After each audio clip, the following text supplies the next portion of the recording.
E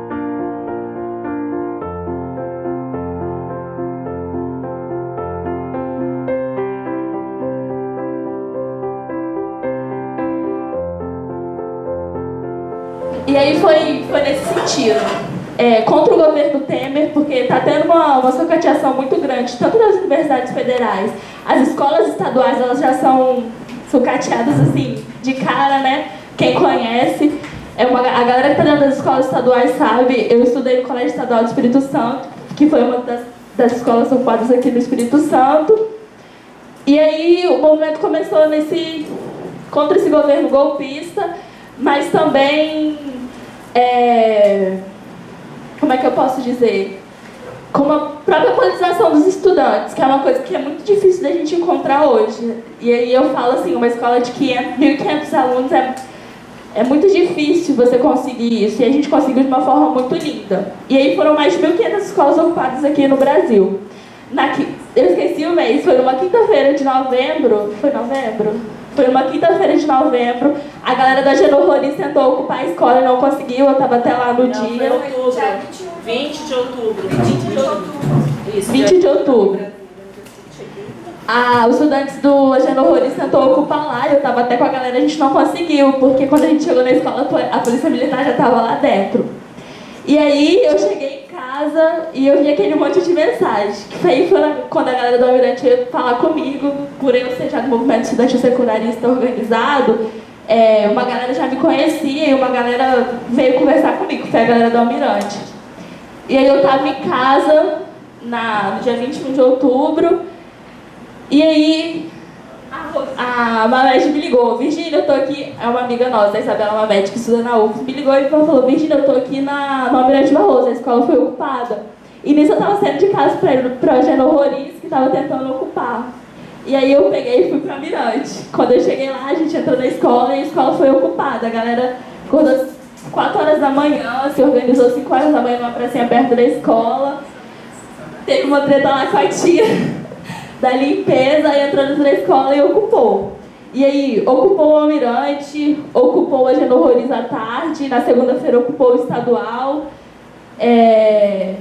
E aí foi um boom. Ao todo foram 65 escolas ocupadas aqui no estado, no Espírito Santo. E aí foi esse boom, né?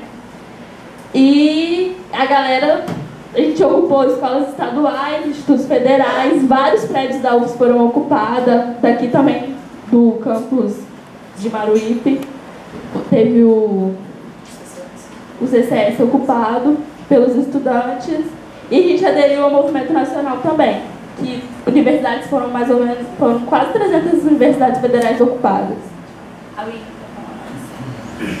A Virgínia... A Virgínia iniciou Sensor. Fica mais perto da boca. A Virgínia iniciou falando das ocupações que começaram no Paraná, mas na verdade as ocupações começaram em São Paulo em 2015, né? Na verdade, o movimento de ocupações começou no Chile. As ocupações no Chile, elas duraram 1 ano até. Foram ocupações assim, eu fico arrepiada de falar, porque tem um documentário maravilhoso que fala sobre as ocupações no Chile. As ocupações começaram no Chile, que foi quando os estudantes iam para as ruas e eles viam que... A Revolução Subindo.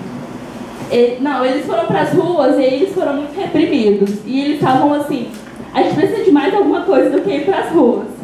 E aí eles pensaram, se juntaram, se reuniram e falaram, a gente vai ocupar o espaço que a gente estuda. A gente quer reivindicar e vai ser desse modo. A gente quer esse tipo de escola, a gente vai fazer esse tipo de escola do nosso jeito. A gente que vai fazer esse tipo de escola. A gente quer uma escola que as aulas sejam diferentes, que ocorram certos debates que não acontecem numa escola normal, sem grêmio. A gente vai fazer isso. E aí, no ano de 2014, foram mais de 200 escolas ocupadas em São Paulo. Que aí foi contra o governo Alckmin, que foi a famosa roubo da merenda. Que foi o escândalo da merenda lá, que o deputado desviou verba da merenda escolar. E aí os estudantes ocuparam lá. E a reorganização também, né? E a reorganização das escolas, que o governo Alckmin lá ia fechar, tentou fechar mais de 1.000 salas de aula naquele estado. Daí, como eu ia dizendo, as ocupações iniciaram aqui no Brasil, lá em São Paulo, e eu já vinha me inspirando muito nisso, desde que eu vi as primeiras ocupações, e tipo, achei muito irado ocupar as escolas e tornar aquele espaço nosso de verdade, né?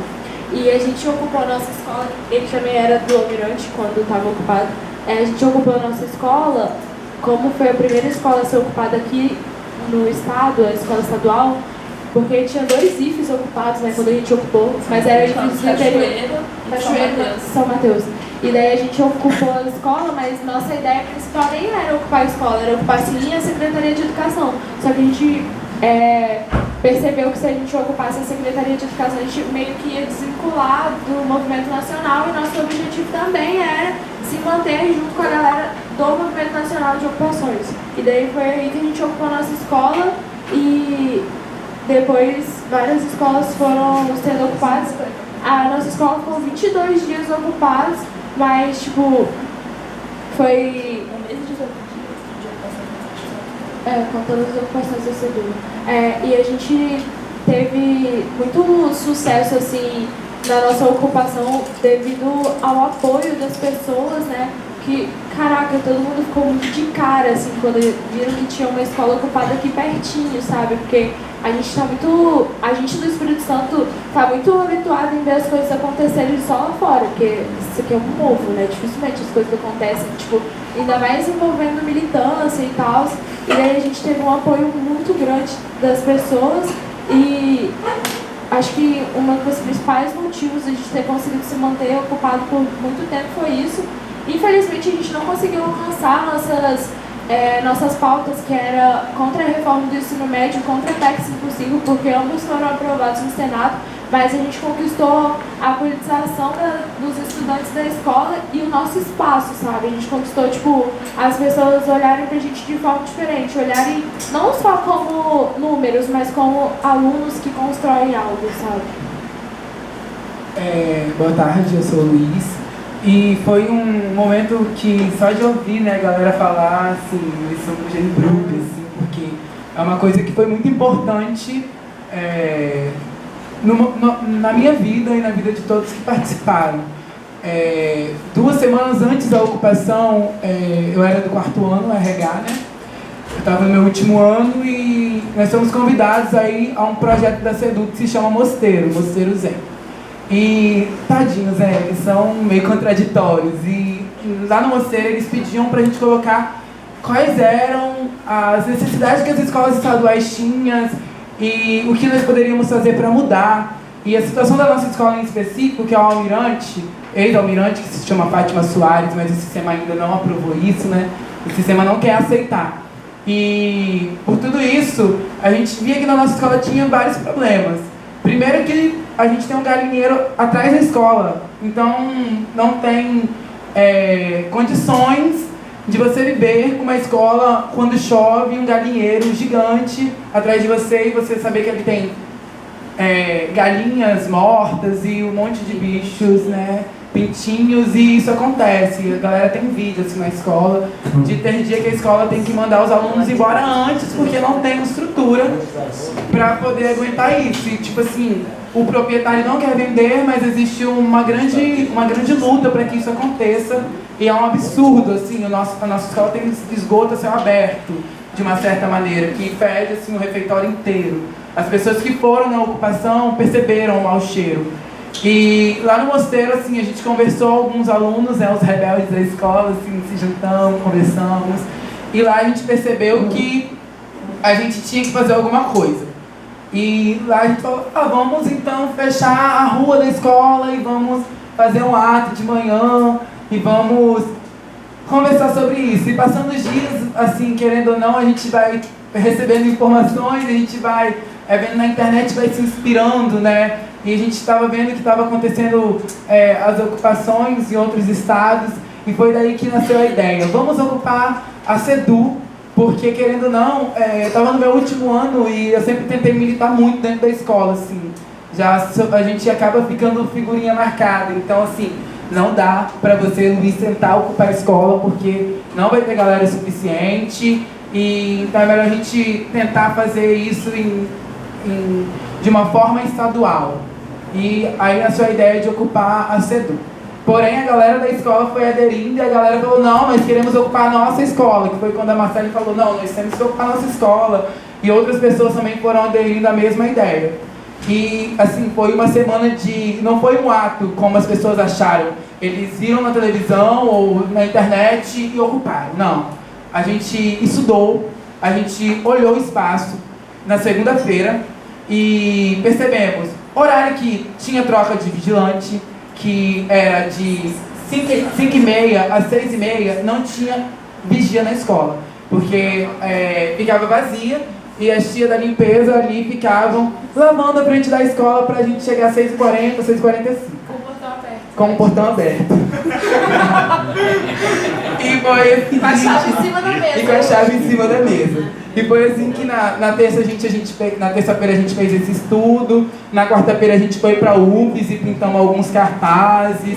E na quinta-feira nós tivemos a ideia de passar nas salas avisando que no dia seguinte a gente iria fazer uma manifestação pacífica das 6 horas da manhã até as 7 horas da manhã, porque todo mundo queria estudar. E então às 7 horas a gente tinha que estar dentro de sala de aula. E foi aí que a gente marcou de todo mundo se encontrar. Foi 5h30, não foi? 5 horas da manhã. 5 horas da manhã. Numa rua, a 2 ruas da escola, pra ninguém desconfiar de nada. E naquele momento eu me senti o hétero da turma, assim, não, vou de calça, vou com a calça da exército, que eu não sei o que vai acontecer com a minha vida, mas fui. E assim, foi um momento incrível, porque todo mundo uniformizado, eu adorava ir pra escola sem uniforme. Se vocês perceberam, eu sou uma pessoa super discreta. Então assim, eu adorava ir pra escola sem uniforme. Aquele dia eu falei, não, tenho que ir de uniforme, enchi a bolsa de roupa, e às 6h17 da manhã a gente ocupou a escola. E as tias ficaram loucas, assim, elas ficaram, até hoje algumas não falam comigo, mesmo eu tendo me informado, porque elas acharam que o movimento era contra elas. E o que ia acontecer com elas? E a gente percebe como o sistema ele é tão bruto, né?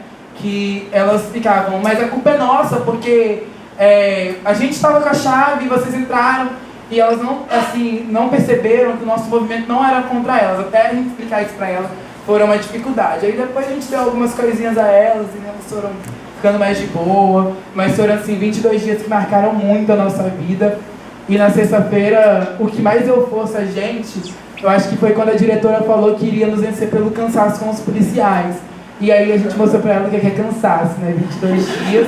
E a gente só saiu de lá mesmo porque não tinha outra alternativa, ou era levar multa ou a gente ficava. E querendo ou não, sendo pobre, periférico, a gente sabe que meu pai e minha mãe não têm condições de pagar 17 mil reais por eu estar lutando pelos nossos direitos e pelo direito do povo capixaba e pelo direito do povo brasileiro mesmo, né?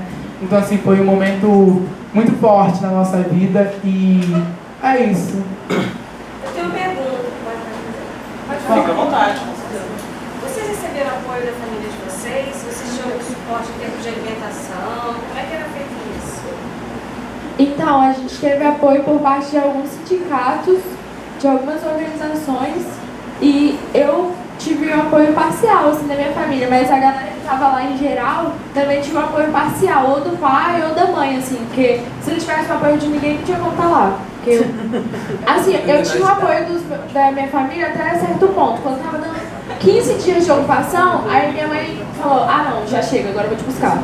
Assim, mas no início ela tava de boa, só que depois eu tava muito tempo dormindo fora de casa. Aí ela... Até que no final da ocupação a gente tinha assim, no início umas 40, 50 pessoas dormindo lá. Aí no final tinha 11 pessoas que os pais já tinham ido buscar.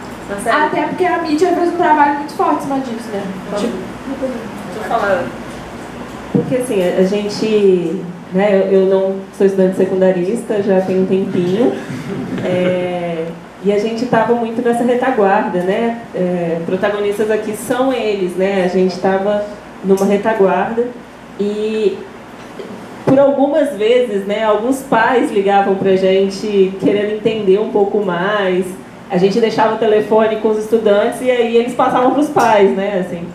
E tiveram algumas situações, assim, né, de os pais sofrerem algumas pressões, em muitos casos indevidas, então com ameaças de que teriam que pagar multas, assim, dizendo, explicando os documentos oficiais de forma equivocada, né, assim, dando interpretações que não eram cabíveis. Alguns pais me passaram, por exemplo, áudios que receberam de lideranças políticas, assim, que fazendo nessa lógica de querendo, olha, só quero te avisar, te explicar o que pode acontecer com seu filho, mas na prática fazer um terrorismo. Então, assim, no final, até pais que estavam apoiando começaram a ficar com medo das represálias, né, das dificuldades. Então, mas esse apoio da família, inclusive, era algo que a gente recomendava quando ia para as ocupações, dizendo, olha, é fundamental que os pais responsáveis de vocês estejam cientes e apoiando a sua permanência aqui, né? Tanto que em algumas escolas, depois isso virou uma prática, assim, de criar um terminho de autorização dos pais, dizendo, sabendo que estava ali, participando do movimento, para ter algum respaldo, né, assim. Mas, inclusive, teve uma situação, assim, de sei lá, 10, 11 horas da noite, ligarem falando assim, o que a gente faz? Porque o pai de fulano está aqui querendo levar ele embora. Uai, vai, né?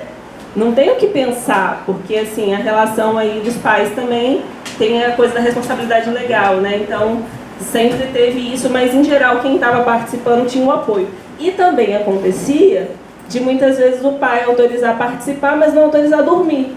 Então tinha muita gente que ia para a ocupação de manhã, ficava o dia inteiro e ia dormir em casa. Então isso também acontecia. Boa tarde. Tá, mas fala mais. Boa tarde. Então, eu vim representar o Afrodísio, na qual eu participei da ocupação ano passado, no último ano. Ocupar, no caso, a experiência foi muito grande. Seria a minha primeira ocupação, minha primeira experiência relacionada a isso. Quando eu fiquei sabendo o que estava acontecendo em relação à PEC, à MP, eu fiquei, assim, muito surpreso. E quando eu recebi a proposta de um amigo meu, aluno também do Afrodismo, de ocupar, aí ele falou assim, Fiona, o que você acha disso? Eu falei, olha, eu não sei, porque os nossos colegas aqui têm uma mente um pouco fechada, não sei se vai dar certo. E eu estudei ano passado no Afrodísio e também fazia integral lá no Paz Barreto. E aí eu cheguei com a proposta para o Paz Barreto, mesmo estudando no Afrodísio e fazendo integral no Paz Barreto. Aí eu falei com eles e eles gostaram da ideia. Aí morreu ali. E eu fui para a escola, aí no outro dia eles me mandaram mensagem, o Paz Barreto foi ocupado. Falei, uai, mas já? Acabei de dar uma proposta assim, mas tudo bem. Como o Luiz falou, eu também estava preparando para ir para o Mosteiro, na mesma semana. Gente, eu tô no Mosteiro. Mosteiro. O Mosteiro A CEDU tem um projeto que leva todo o último ano para terceiro ano, Mosteiro. Tipo, passeio de formatura. Mosteiro Os monges. Mosteiros aí lá em Vou Ibiraçu. tentar espiritualizar a gente no último ano. Espiritualizar no último ano.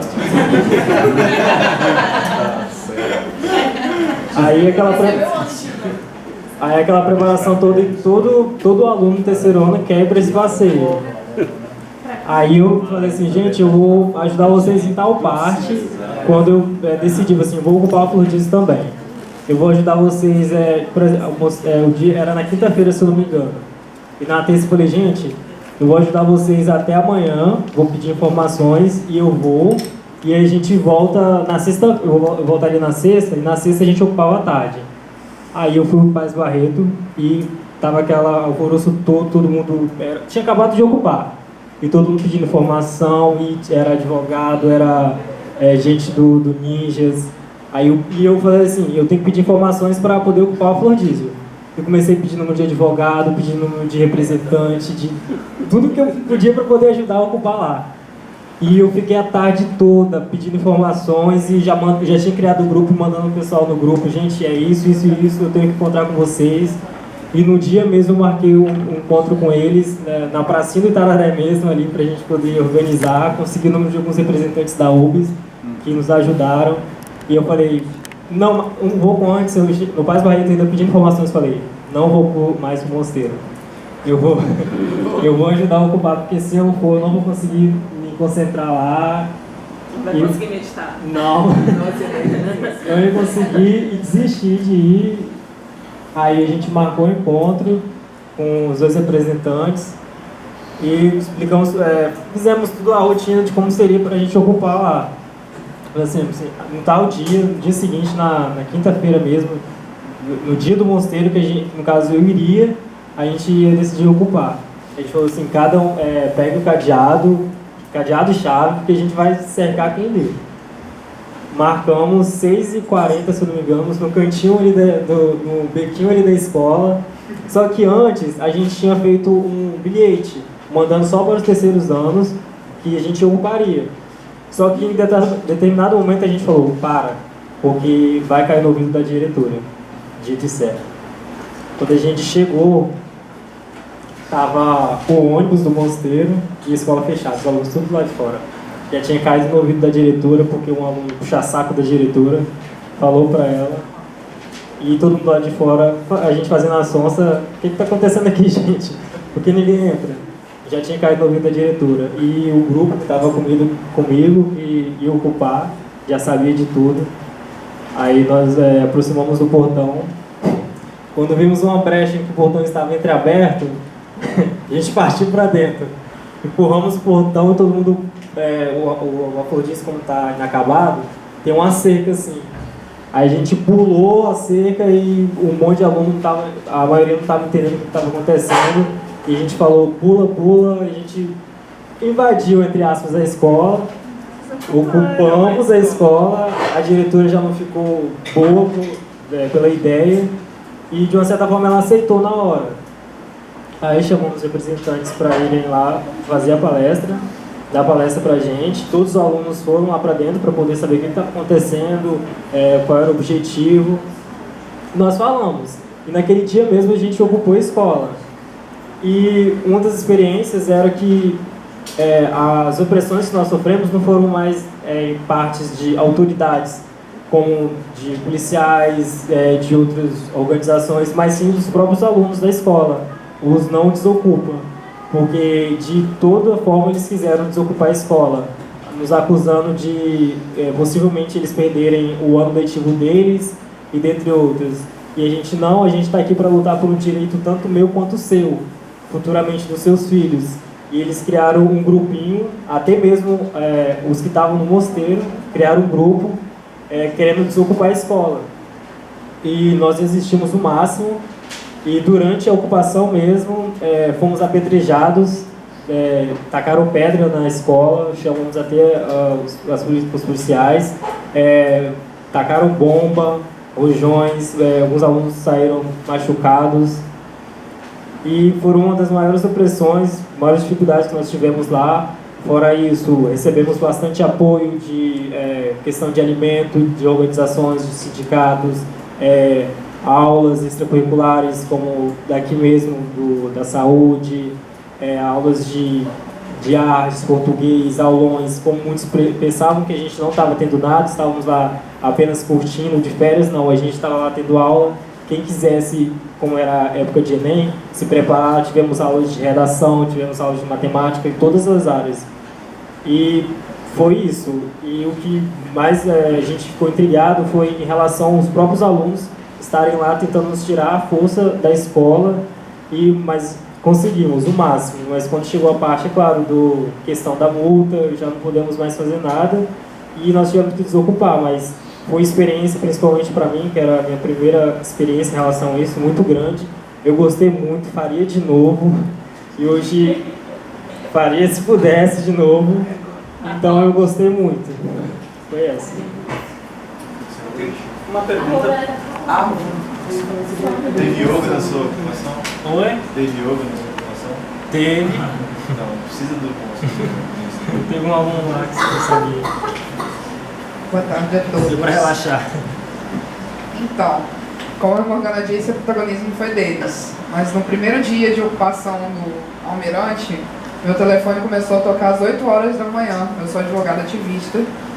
E eu estava no meu escritório, eu estava me preparando para uma audiência à tarde. E meu telefone começa a tocar de todos os lados. Começa gente da UFES me ligando, daqui a pouco pedem para eu ligar para Virgínia. Eu ligo para Virgínia, a Virgínia fala, a gente ocupou uma escola. Eu, na minha cabeça, porque o Espírito Santo nunca teve força de militância o suficiente para isso, pensei, deve ter uns 5 pessoas só dentro da escola, esses meninos vão ser trucidados pela segurança da escola, vou correr lá. Liguei para uma amiga minha, pedi para ela assumir a responsabilidade da audiência à tarde.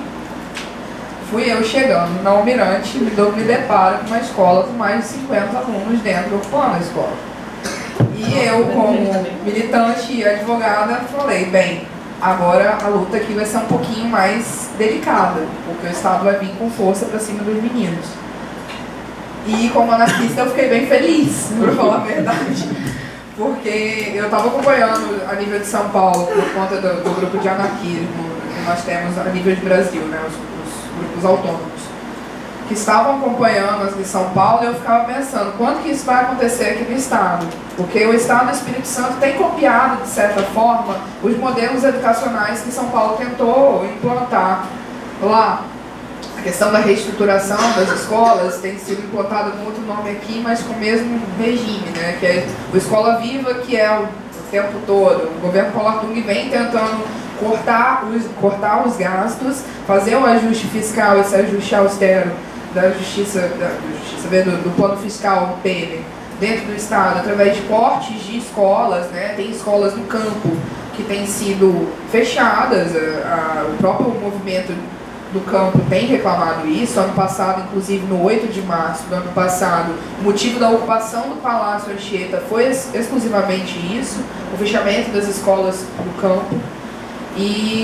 Mas eu ficava ainda com o pé atrás disso acontecer. Isso é uma realidade linda, que mais ensinou quem estava de fora do que a gente pôde ajudá-los, porque a gente teve que reinventar instrumentos jurídicos para tentar ajudá-los da forma possível, porque o governo do Estado, tentando botar uma imagem de humano, né, com a Secretaria de Direitos Humanos, aí, com o senhor secretário de Direitos Humanos, tentou fazer um instrumento jurídico passível de passar pela mídia que era o melhor, que não era uma forma de criminalizar os estudantes e suas famílias, mas essa ação civil pública, que foi o que eles fizeram, trazia multas, trazia identificação, porque quando o oficial de justiça chegava à escola, ele tentava identificar quem eram os alunos e os pais. Oficial de justiça?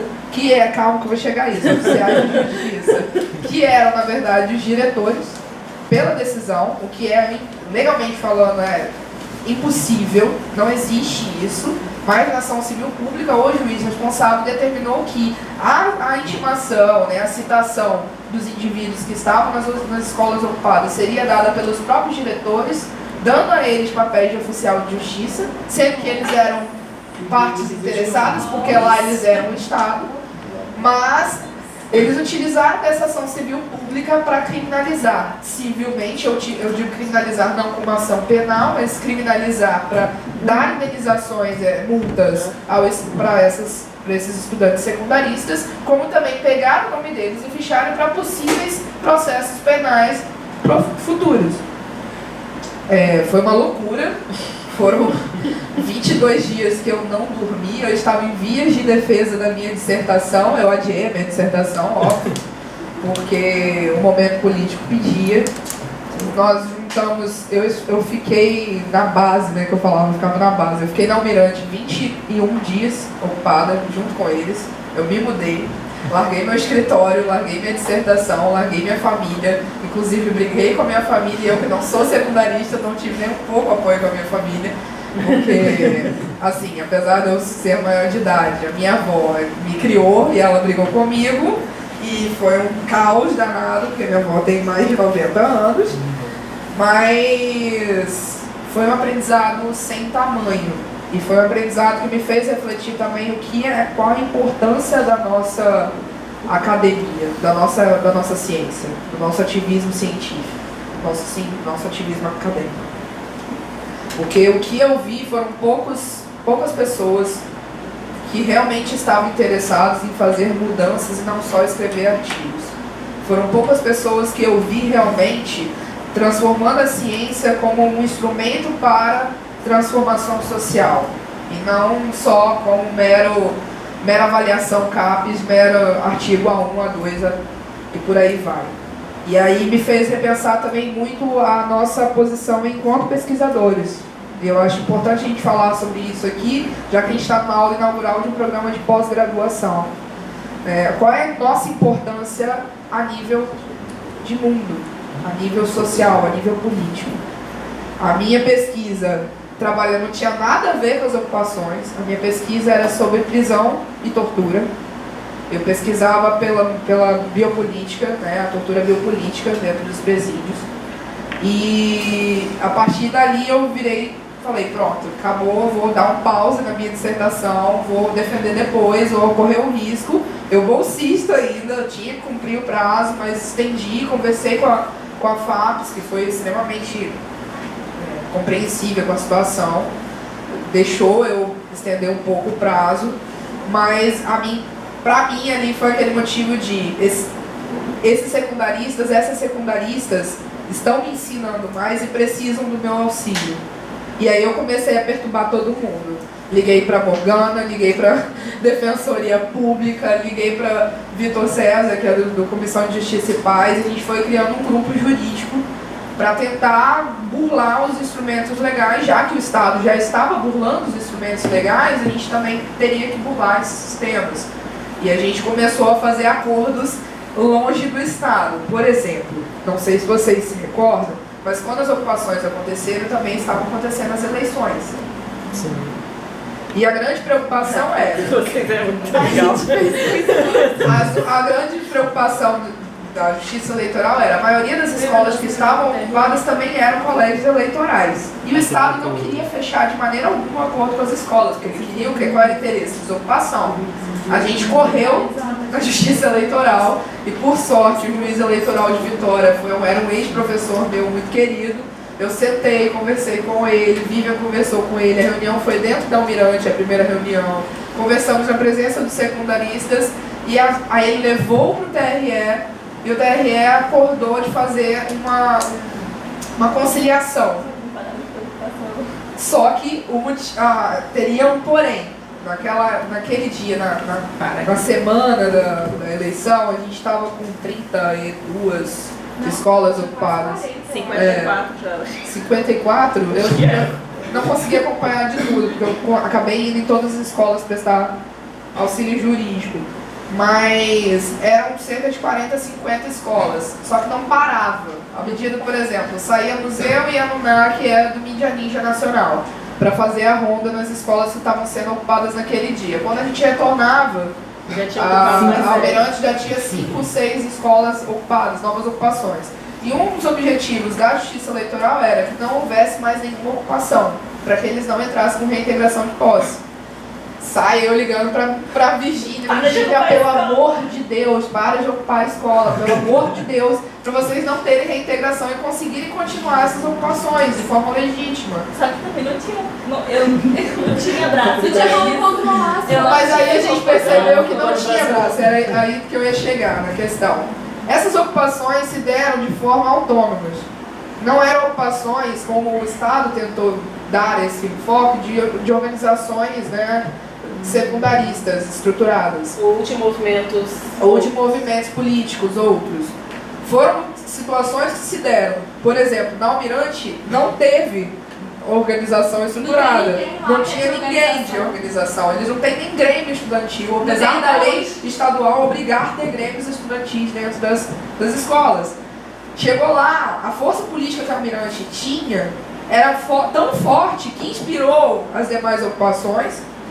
E as ocupações começaram a brotar de forma autônoma e descontrolada. E fomos nós de novo pro TRE, pelo amor de Deus, para eles entenderem que não era uma coisa controlada. Fizeram vídeos, fizeram notas oficiais para tentar mostrar às pessoas que havia um acordo direto com a Justiça Eleitoral. Mas nesse episódio da Justiça Eleitoral foi engraçado ver a postura do Estado, que ficou surpreso. Eles foram pegos de surpresa. Porque quando eles viram, o acordo já tinha sido feito.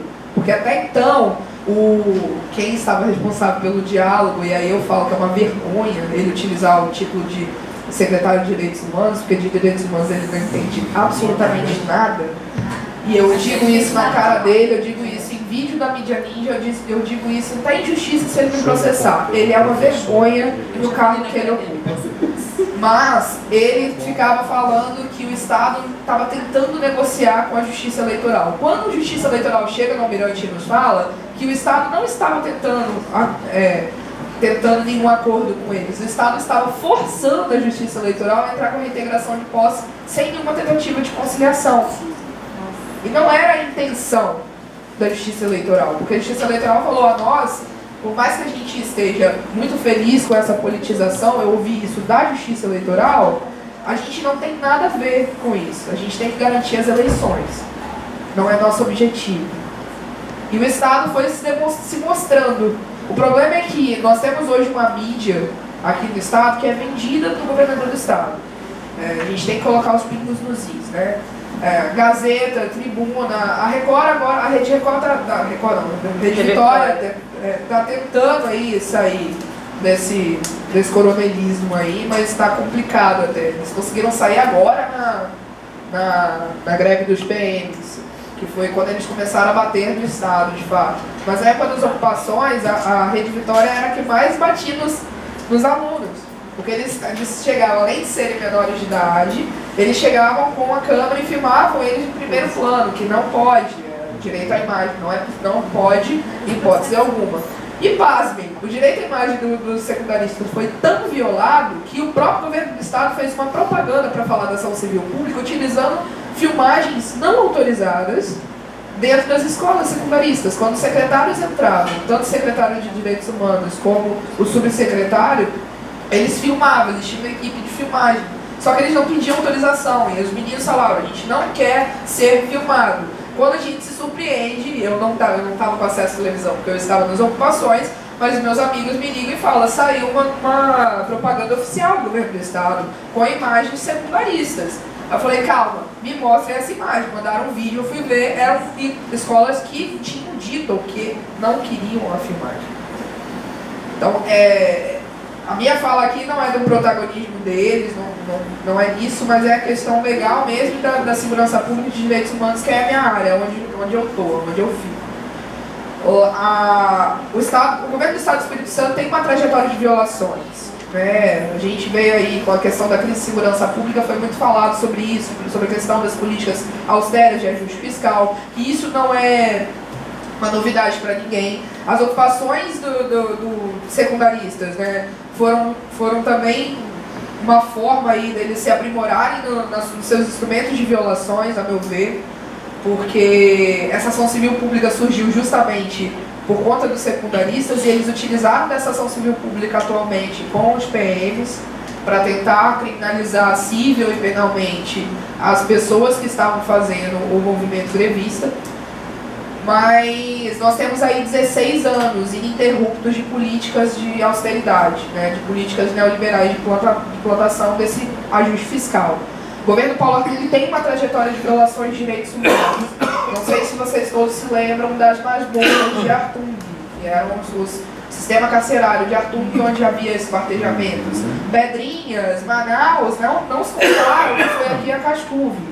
Nós tínhamos uma fábrica de moer corpos, literalmente, porque toda prisão é uma fábrica de moer corpos, quer queira, quer não. Só que aqui nós tínhamos uma fábrica literal de moer corpos, os planejamentos. Hoje o sistema de socioeducativo está sobre a análise da Corte Interamericana de Direitos Humanos. A Corte Interamericana está vindo para o Estado avaliar novamente as denúncias de direitos humanos. E aí, provavelmente essa semana ou semana que vem eles devem estar chegando, Morgana? E então essas violações se davam de todas as formas. Por exemplo, ocupações, eu falo ocupações, de territórios que não eram produtivos, que não atendiam à questão da produção social da propriedade, que eram as ocupações de Riacho, de Riacho Novo, Barra do Riacho. Barra do Riacho, São Mateus, as ocupações quilombolas, enfim. E a polícia sempre fazendo esse braço armado do governo do Estado, mas todo mundo que era passivo, eram ordens do governo do Estado de violação de direitos humanos. A diferença na ocupação secundarista foi que eles ligaram um foda-se para o ECRIAD, eles ligaram um foda-se para a Constituição Federal, que preserva a integridade física e intelectual e direito de manifestação política e pública, direito de reunião, enfim. Física e psicológica desses secundaristas. Por quê? Por exemplo, na Almirante, no dia que eu cheguei na Almirante, eu consegui entrar porque a polícia não tinha chegado ainda. Quando a polícia chegou, eu não consegui sair da Almirante. Foi feito um cerco de policiais, sendo que não tinha nem conselho tutelar, nem nada. A diretora estava do lado de fora, com ordens, com a superintendente de educação, que estava do lado de fora, junto com a diretora, falando que não entraria água, a sorte é que lá tinha uma caixa de água grande, e não entraria alimento. Que eles iriam vencer os alunos pelo cansaço, pela inanição. O ECRIAD não permite isso. Quando a conselheira tutelar chegou lá, que eu te liguei desesperado, porque eu estava falando com ele, vocês não podem fazer isso, vocês não podem fazer isso, conversa com o meu superior, a ordem que eles estavam falando. Chega a conselheira tutelar e fala, eu vou entrar com alimentos. E o policial vira e fala, não, a senhora não vai. Ela virou e falou, na ausência da diretora, quem manda aqui sou eu, e eu estou dizendo que eu vou entrar com alimentos. E ela entrou com alimentos. Eu sou autoridade aqui. Ela falou bem assim. Eu sou autoridade aqui, se você quiser, tudo bem. Você quer me peitar? Ok, então vamos lá. Você vai me peitar, você vai me prender, vai chegar na delegacia e você vai ser preso por abuso de autoridade. Ela começou a contra-argumentar. E era a contra-argumentação que eu fazia também, mas a diferença é que eu estava lá dentro, eu não conseguia contra-argumentar. E eu não tinha autoridade nenhuma. Teoricamente, quem deveria estar lá, assim, por mais que seria um sonho que a Defensoria Pública tivesse braços e pernas para estar em todos os lugares que acontecem violações de direitos humanos. Só que a Defensoria Pública não estava lá mesmo, porque para ela agir ela tem que ser solicitada, demandada.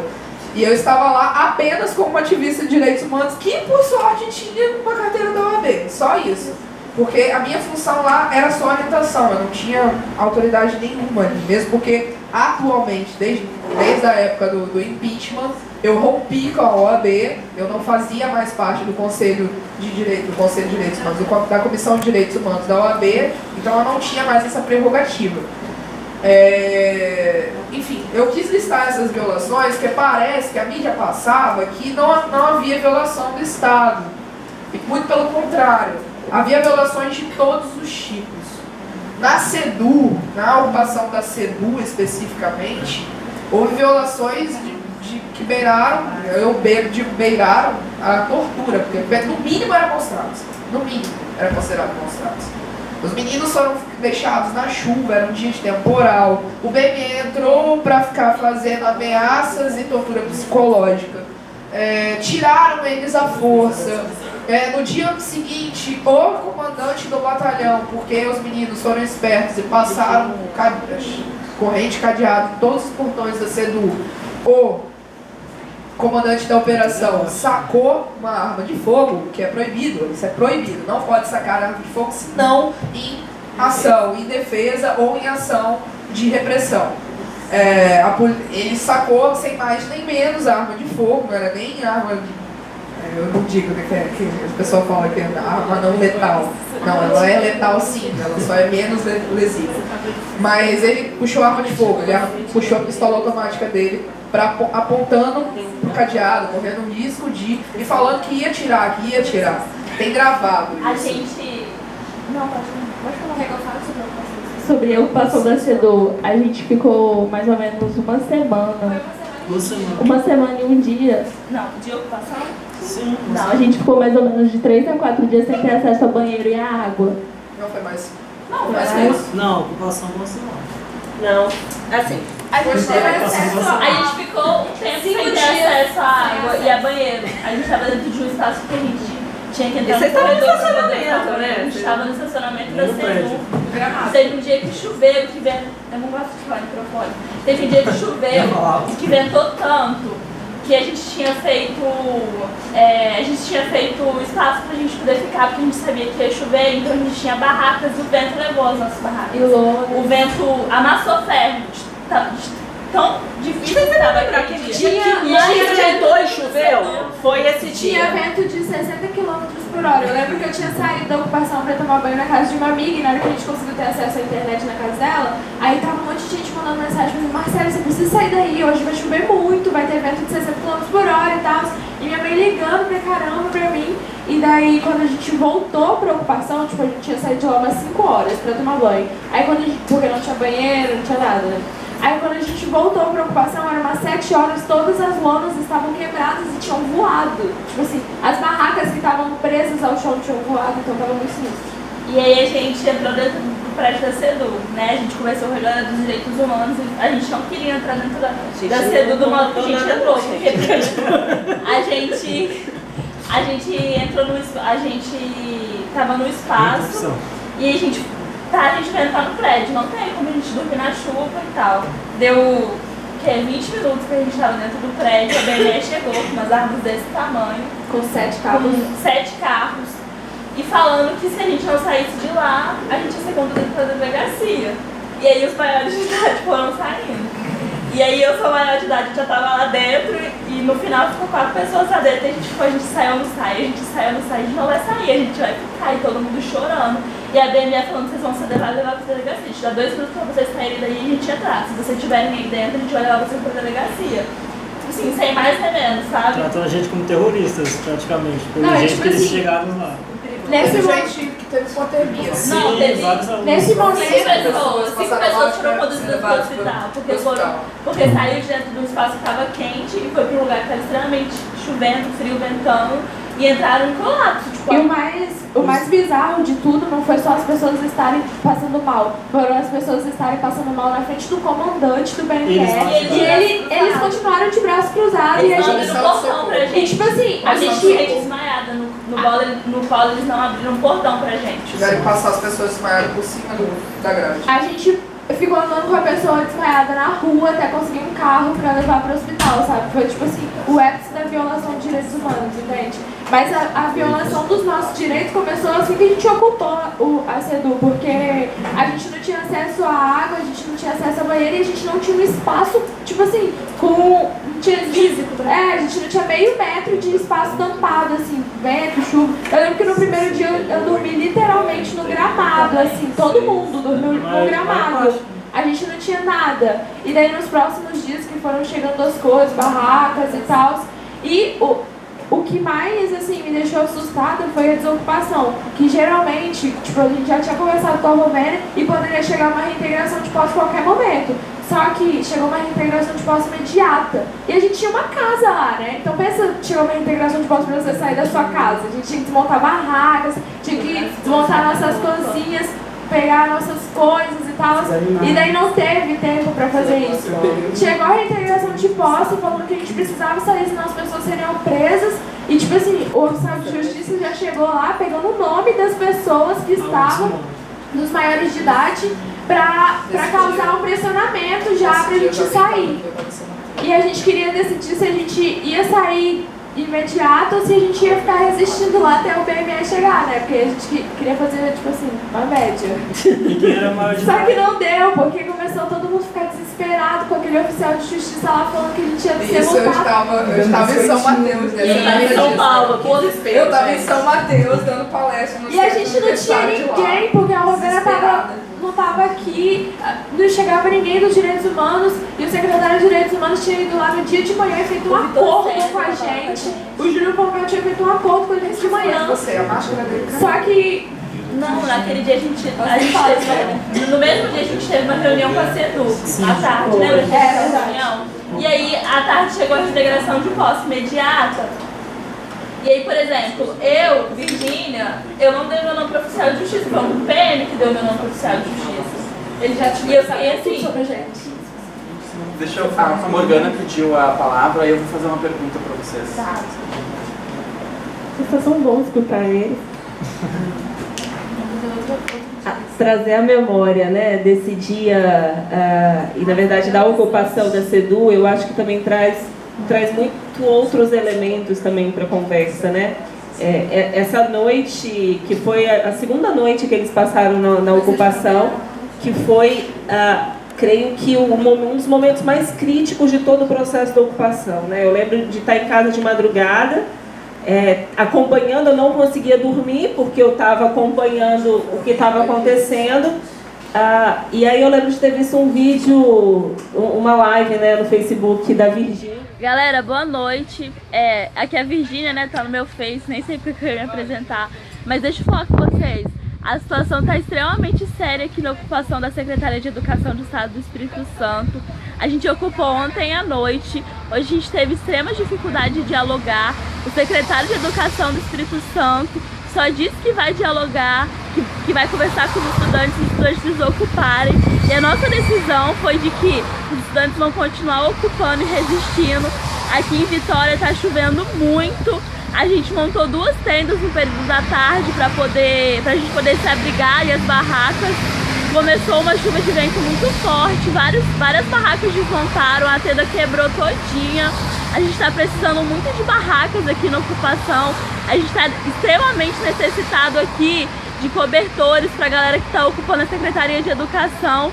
A gente quer contar com o apoio de toda a comunidade escolar, de todos os estudantes que podem vir para cá, para a gente poder continuar resistindo aqui juntos, construindo um movimento estudantil sério, um movimento estudantil organizado. E vamos todo mundo ocupar e resistir. Vem ajudar aqui a ocupação da Secretaria de Educação do Estado do Espírito Santo. Que eu falei, não consigo. Aí eu saí de casa 2 horas da manhã para ir levar cobertor para eles lá na ocupação. E assim, eu acho que muita gente também houve um processo de solidariedade também de vários grupos, personalidades, né, assim, que ajudaram. E eu acho que isso foi um movimento que integrou muito mais do que os próprios estudantes, né, assim. Bom, mas eu tinha pedido antes para falar uma coisa. Esse é um movimento que, como foi dito, né, assim, não é um movimento que começa agora, né? É um movimento que vem de um modelo de ocupações lá das escolas de São Paulo, do Paraná, do Chile, e em última instância, assim, né, desses novos movimentos de articulação, de ocupação da rua, né? Então, de Occupy Street, de toda a questão da Primavera Árabe. E aí, pensando um pouco nesse processo de vir para cá conversar com vocês, né, já que a gente está num programa de pós, assim, acho que me fez voltar um pouco algumas leituras. E aí um livro que eu retomei um pouco é esse aqui, Rede de Indignação e de Esperança, do Manuel Castells, que é um teórico que trabalha com conteúdo recente mesmo, assim, né, de análises. E esse é um texto que ele analisa alguns movimentos da Primavera Árabe e Occupy Street, e ele faz um pós-fácil sobre a questão do junho de 2013, né, no Brasil, mas o livro ele é lançado em 2013, então ainda muito no turbilhão, ele acaba não fazendo uma análise mais profunda, né, de 2013 no Brasil, mas se você pega alguns trechos, alguns textos, eles refletem muito também do que foi esse processo de ocupação das escolas, assim. Lendo aqui, parece que eu estava lendo sobre as ocupações, que é esse processo, muitas vezes, de uma articulação que não tem liderança, como de fato... Não é que não tem liderança porque não existem figuras líderes, né? Assim, a gente tem muitos líderes nesse processo, assim, mas é um processo inclusive de negação do processo de uma liderança única, né? E um processo de construção cooperativa, de um novo modelo de democracia, de um processo de participação. Então eu indico, eu acho que vale a pena ler, ajuda bastante. Rede de Indignação e Esperança, do Manuel Castells. Manuel Castells, com 2 L's. Porque Porque assim, né, já que a gente está no programa de pós, vamos trazer um pouquinho também da teoria para a conversa. E uma das coisas que ele fala, assim, que ele trabalha, é essa perspectiva de como que um dos elementos centrais, assim, né, é o processo de cooperação que se cria dentro desses movimentos, né? Então, a coisa de montar uma casa dentro das ocupações, da forma das redes de solidariedade que se fixam ali dentro, e de acordo muito com a teoria do próprio Castells, assim, de como que as redes, né, as mídias contribuíram e colaboraram nesse processo de organização. Então, muito da articulação, e ele fala de um encontro entre a articulação virtual e a articulação real, né, as redes que se produzem no campo do virtual e no campo do real. Então, como que essas ocupações todas, elas se interligaram de algum jeito, mas muitas vezes sem se encontrar presencialmente, né? Não existia um eixo único de articulação. Então, quando a gente tinha ocupação pipocando, e Rovena fala, né, que não existia um controle diante dos acordos que se firmava, né, assim, quando foi conversar com o TRE, e aí eu acho que é bacana destacar também o papel da Defensoria muito nessa articulação, nessa conversa. A Defensoria Pública foi um grande aliado nesse processo todo. Quando se foi conversar com o TRE, os próprios estudantes falaram assim: a gente não pode prometer que não vai ter mais ocupação, porque a gente não tem controle sobre isso, né? É um movimento que vai surgindo, que vai pipocando, e no processo que vai acontecendo, as pautas vão aparecendo. Porque as pautas principais do movimento era não a PEC 241 na época, e no meio do processo virou o PEC 55, e a MP do ensino médio. Só que assim, teve escolas que eu cheguei, que era primeiro dia de ocupação, e você perguntava para o menino o que era, ele não sabia, mas ele sabia que ele queria conversar mais sobre aquilo. E era o próprio espaço de formação. Então a ocupação como processo também. Então ela não é só processo de reivindicação, mas é processo de construção, né, de formação, que é muito semelhante a esses novos modelos de articulação social. Por que eu digo isso, né?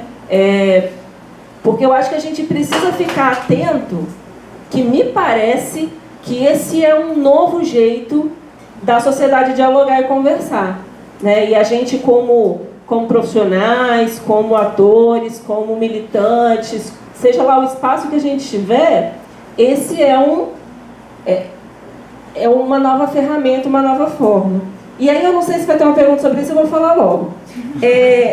Que eu acho que outra questão que seria muito bacana, né, trazer para problematizar com vocês, é sobre uma das coisas que gritou durante as ocupações para mim, que foram as relações de processo de trabalho. As relações de trabalho e de relações, né, dentro das escolas é algo que explodiu, assim. Então, uma relação de autoritarismo dos diretores dentro da escola. A gente escutava os diretores dizendo: essa escola é minha, né? Quem manda aqui sou eu. Então, uma relação de posse dos diretores. Ao mesmo tempo, né, professores ou acuados nessa relação, no meio dessa história, ou também assumindo, né, tipo, existia necessariamente uma lógica de polarização, assim. E isso fala muito do modelo de educação que a gente tem, né? Fala de um modelo que o aluno é isso mesmo, o sem luz, né? É aquele que não sabe de nada, aquele que está distante. E a escola como esse modelo de padronização. Os estudantes, ao trazer a questão das ocupações e ao repensar esses modelos, ao questionar, por exemplo, essa lógica: olha, a gente quer estudar isso aqui que está batendo para a gente quer saber o que está acontecendo no nosso meio, a gente quer entender essa tal de PEC 241, para inclusive ter uma posição. E a escola não consegue ser acessível a isso, né? E aí, a questão, por exemplo, desse novo modelo, né, da escola viva, que está sendo vendida como a grande resposta aí do modelo educacional capixaba, que na teoria seria até os comerciais, né? Fala da escola que é próxima, a escola que você escolhe, né, o que você quer fazer, que olha que legal, você tem aula de arte, você tem debates e tal. Mas foi uma das escolas em que mais foi fechado para essa possibilidade, né? Onde se apresentava, por exemplo, olha, já que é uma escola de tempo integral, que a gente poderia ter um dos turnos que a programação fosse criada pelos alunos, né? Já que o obrigatório consegue fazer em um turno só, o outro turno, que seria esse tempo, né, da invenção, pudesse de fato ser inventado pelos alunos. Não, isso é um absurdo. Isso não pode, né? Então, uma dificuldade aí de pensar o estudante enquanto potente, né, nesse processo, né? Então, acho que são as questões aqui que eu queria trazer. Isso, só lembrando que a gente está vivendo também um caos na educação pública estadual, né? Nós estamos com um déficit aí de mais de 10 mil alunos sem matrícula até hoje. E assim, isso se refere muito também a um processo de déficit de espaço de sala e de não contratação de profissionais, como até então, né? Por exemplo, eu sei de uma das disciplinas de História, eram contratados imediatamente no começo do ano cerca de 200 professores. Foram chamados 30.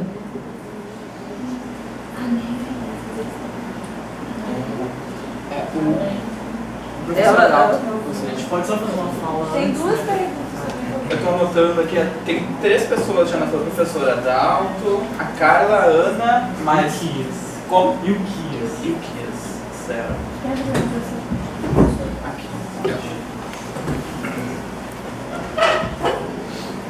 Bom, boa tarde.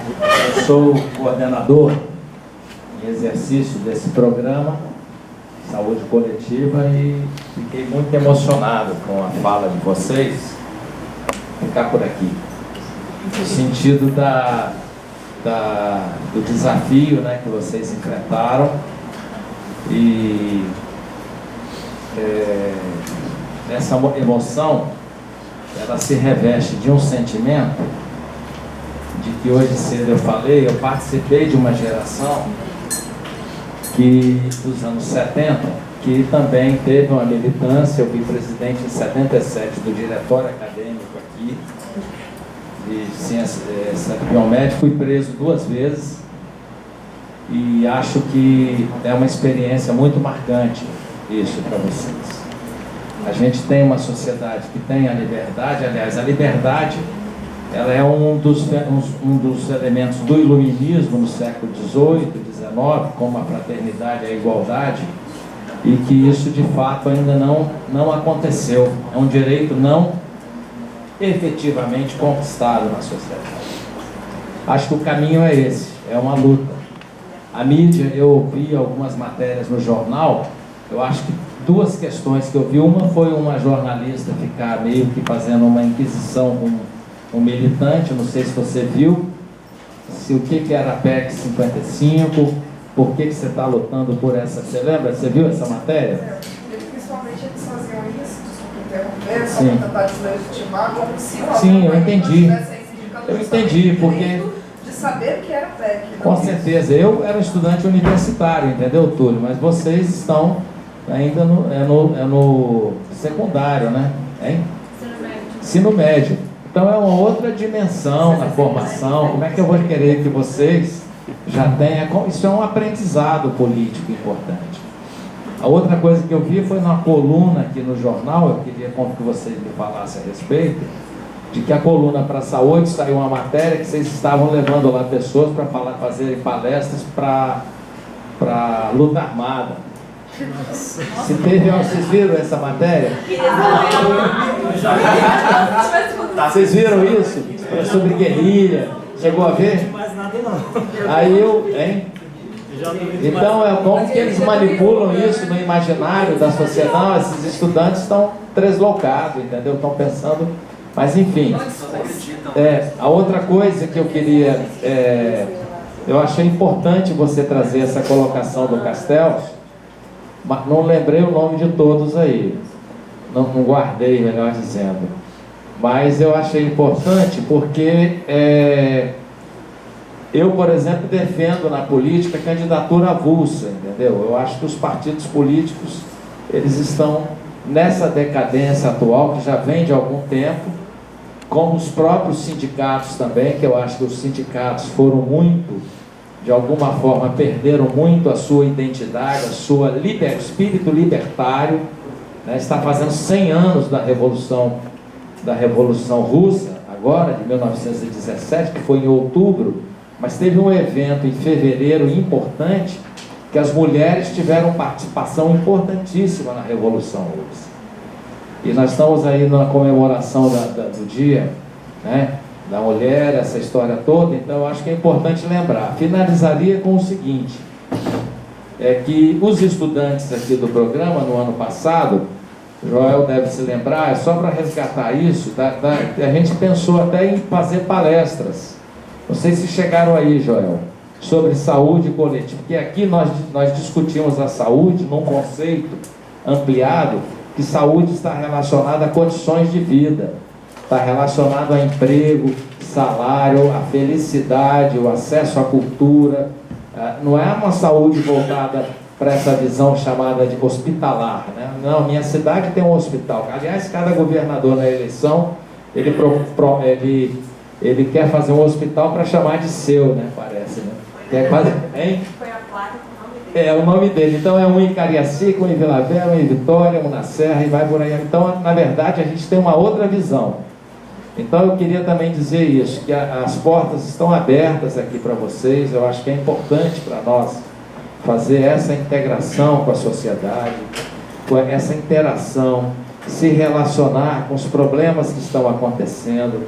A gente quer cada vez mais aqui na saúde coletiva, e as pesquisas aqui caminham nessa direção, da gente discutir realmente os problemas, e aí dentro dessa preocupação que você levantou, dentro de uma visão que não é somente uma publicação, é ajudar a mudar o mundo, mudar a sociedade, mudar as condições de vida. Essa é uma luta que veio dessa geração que eu fiz parte, dos anos 70, hein?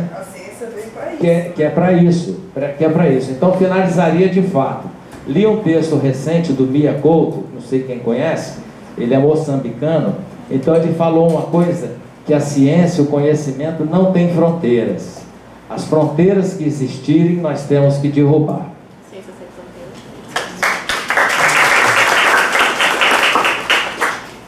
A gente tem algumas perguntas aqui, eu vou abrir para o pessoal para a gente poder dialogar, certo?